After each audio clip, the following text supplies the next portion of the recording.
सभी भक्तों को श्री शिवाय नमस्तुभ्यम हर हर महादेव। चैत्र नवरात्रि का तीसरा दिन जो कि आ रहा है 11 अप्रैल के दिन।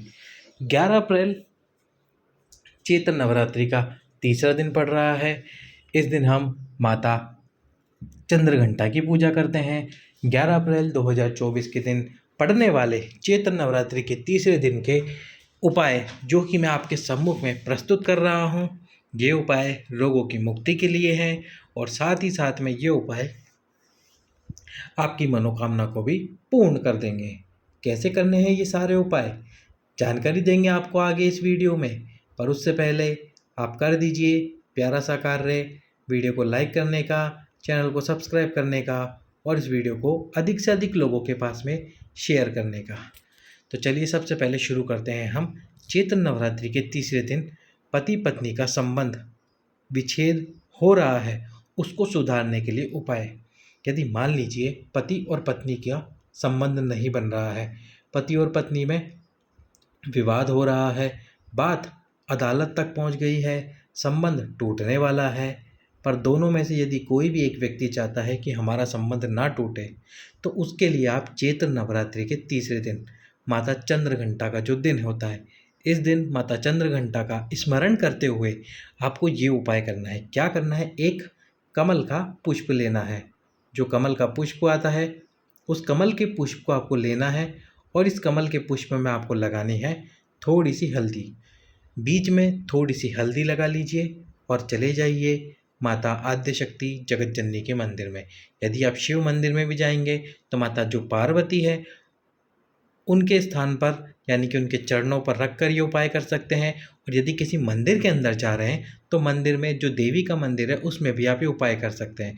देवी के मंदिर में जा रहे हैं तो ये कमल का पुष्प देवी के चरणों में रख दीजिए हल्दी लगाकर, अपने पति का स्मरण करते हुए। यदि पत्नी कर रही है और पति कर रहे हैं तो अपनी पत्नी का स्मरण करते हुए साथ में माता चंद्रघंटा का स्मरण करना ना भूलें। इसी के साथ में यदि आप ऐसा बोले कि भैया हमको ये पुष्प ना मिले, कौन सा पुष्प, कमल वाला पुष्प ना मिले, तो हम क्या करें? तो फिर आपको क्या करना है, 7 सफ़ेद पुष्प ले लेने हैं। कितने लेने हैं? 7 सफ़ेद पुष्प लेने हैं और इन सफ़ेद पुष्पों में प्रत्येक पुष्प के बीच में हल्दी लगानी है। क्या लगानी है? हल्दी। हल्दी लगाने के बाद में माता चंद्रघंटा का स्मरण करना है।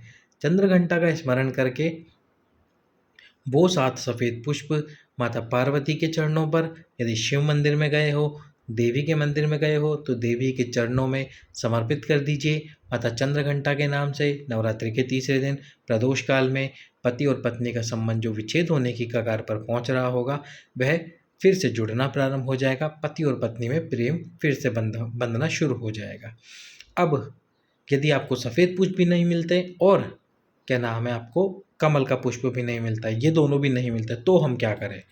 तो उसके लिए फिर एक सबसे सरल उपाय, जो कलश आपके पास हो, जिस कलश को आप लेकर जल चढ़ाने के लिए जाते हैं प्रतिदिन, तो कल से ही नियम बना लो। कब से? कल से ही नियम बना लो। और नियम तब तक बना के रखना जब तक कि आपका जो कार्य है वो सफल नहीं हो जाता। जैसे पति पत्नी में लड़ाई चल रही है तो ये लड़ाई जब तक समाप्त नहीं हो जाती, यानी कि पति पत्नी में प्रेम नहीं बन जाता, तब बंध जाता, तब तक आपको ये उपाय करना है। कलश को ले जाकर सबसे पहले आपको भगवान शंकर के शिवलिंग पे समर्पित करना है और समर्पित करते समय एक नाम लेना है। और वो नाम कौन सा है? ग्रहपति महादेव। कौन से महादेव? ग्रहपति महादेव के नाम से आपको ये जल समर्पित करना है, प्रतिदिन करना है, भगवान शंकर के शिवलिंग पे करना है। बस प्रतिदिन नियम बना लो, ग्रहपति महादेव के नाम से जल समर्पित करते चलो। पति और पत्नी का जो भी संबंध है वह बनता चला जाएगा। अब अगले उपाय की तरफ चलते हैं जो कि है मातंगी माता का उपाय। मातंगी माता का जो उपाय हम आपको बता रहे हैं वो है रोग की मुक्ति के लिए। पीरियड का रोग हो या पीसीओडी की समस्या या पीरियड से संबंधित कोई भी समस्या, उसके लिए आपको ये उपाय करना है। क्या करना है आपको? एक लाल पुष्प। अब आप पूछोगे लाल पुष्प कौन सा? तो लाल पुष्प भी वो वाला पुष्प जो कि होता है गुड़हल का पुष्प, जो आप स्क्रीन पर देख रहे हो, ये पुष्प आपको ले लेना है। अब इस पुष्प को लेकर पहुंच जाना है भगवान शंकर के मंदिर में। मंदिर में पहुंचकर सबसे पहले तो उस लाल पुष्प को मातंगी माता के नाम से, कौन सी माता? मातंगी माता के नाम से। भगवान शंकर ने मातंग का अवतार लिया था, माता पार्वती ने मातंगी माता के नाम से अवतार लिया था। इस पुष्प को समर्पित कर देना है माता अशोक सुंदरी के स्थान पर। समर्पित करने के बाद में मातंगी माता के नाम से समर्पित करो, और समर्पित करने के बाद में 5 से 10 मिनट बाद भगवान शंकर को देखते हुए, भगवान शंकर का स्मरण करते हुए इस पुष्प को उठाकर खा लीजिए। पीरियड से संबंधित, रजोधर्म से संबंधित जो भी आपके जीवन में समस्याएं चल रही होगी, पीसीओडी की दिक्कत चल रही होगी, वह पूरी तरह से समाप्त होगी। एक दिन खाने के बाद में यदि आपको उपाय सफल होता हुआ ना दिखे तो लगातार 3 दिन खाइए, या फिर 5 दिन खाइए, या फिर 7 दिन खाइए। इस प्रकार से नियम बनाकर 3 दिन, 5 दिन या 7 दिन आपको इस पुष्प को खाना है। अब यदि आप ये उपाय नहीं कर सकते तो इसी से संबंधित उपाय गुरुजी ने भी हाल ही की कथा में बताया था, जो उपाय बिल्कुल सेम था, यानी कि रजस्वला धर्म से संबंधित समस्याओं के निपटान के लिए। उसमें भी आपको पुष्प यही लेना था, गुड़हल वाला। कौन सा वाला? गुड़हल वाला पुष्प लेना था, और इसी गुड़हल के पुष्प को आपको समर्पित करना था माँ आद्यशक्ति, माँ जगत जननी के स्थान पर, जो भगवान शंकर के शिवलिंग में स्थान होता है, जहाँ पर शिवलिंग विराजमान होता है, उस स्थान पर आपको समर्पित करना होता है।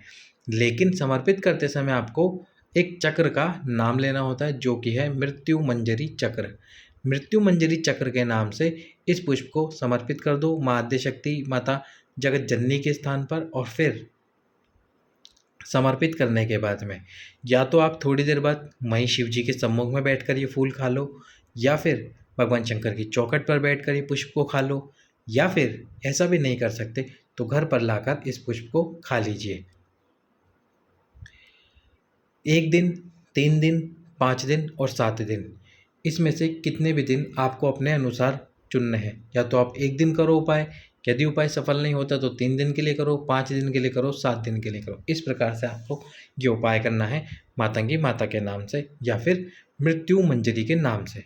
अब अगला उपाय है, अगला जो उपाय है वो भी है आपकी रजस्वला धर्म की समस्या के समाधान के लिए। ये उपाय आपको करना है देवी के मंदिर में, और करना है मातंगी माता के नाम से।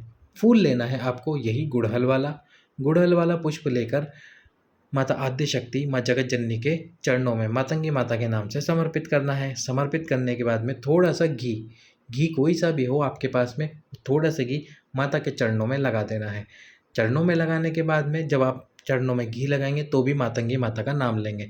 चरणों में घी लगाने के बाद में आपको जो घी माता के चरणों से बहकर नीचे गिरेगा, उसके लिए एक पात्र लगा देना है, ताकि ये जो घी नीचे गिर रहा है उस पात्र के अंदर गिरे। और इस पात्र को आपको घर पर लेकर आना है, और जो फूल आपने समर्पित करा है उस फूल को वहीं माता के सम्मुख में चबा चबा कर खा लेना है।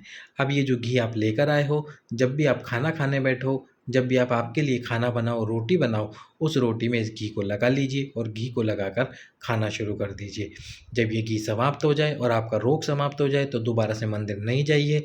यदि रोग समाप्त नहीं होता है तो फिर से आप मंदिर जाइए, यही मातंगी माता के नाम से उपाय कीजिए।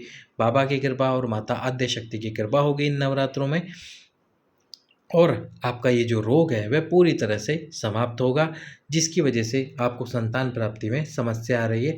क्योंकि जब आपका रजस्वला धर्म ही ठीक से नहीं चल रहा है, इसमें ही समस्या हो रही है, तो इस वजह से आपको संतान प्राप्त नहीं हो रही।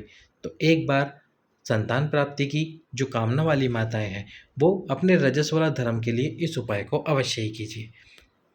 अब हम अंतिम उपाय बता रहे हैं इस वीडियो का, जो कि है आपकी मनोकामना की पूर्ति के लिए। मनोकामना की पूर्ति के लिए आपको क्या करना है, थोड़ा सा तो लेना है आपको मक्खन, और थोड़ा सा मक्खन लेने के बाद में आपको ले लेना है एक श्वेत पुष्प। कौन सा पुष्प?